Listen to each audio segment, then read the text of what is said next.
I pozdrav svima ljudi, dobrodošli još jedna review. Evo nas, znači opet ponovo isti dan, isti klip, ne isti klip.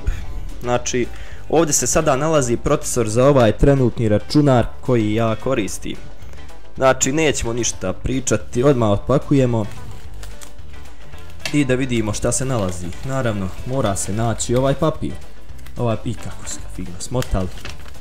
Šta ovdje piše? Ovdje piše product name Intel Core 2 Duo E8500 procesor. Ljudi, znači to nije loš procesor.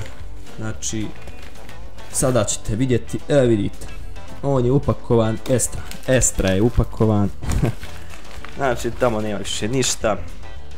Evo vidite kako je on upakovan, znači soket je 775 LGA.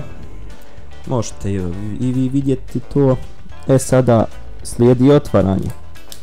Otvorit ćemo ga tako što ćemo sve ovo razvaliti.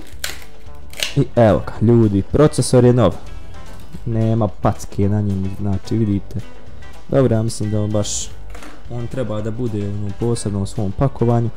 Vidite kako, nema na njemu pinova. Znači Intel procesori, ovi novi nemaju pinove, samo ovi stari imaju. Da li da ovo skidam, ne znam.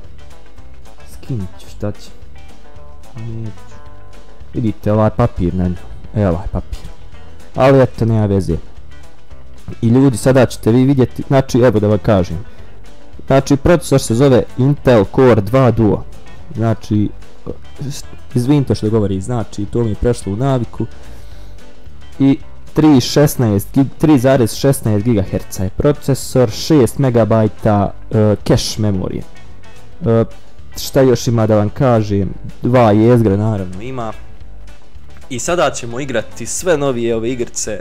Kupio sam znači grafičku, rekao sam vam, dobro, ajde neđe ga toliko hvali, možda ne bude i radio, ali ne vjerujem da će me tako izdati. Ja mislim da ćemo moći sve ovo malo novije pokrenuti, ali eto, vidjet ćemo za svaki slučaj. To je to ljudi, hvala vam na gledanju, mi se vidimo u sljedećem reviewu, a do tada pozdrav!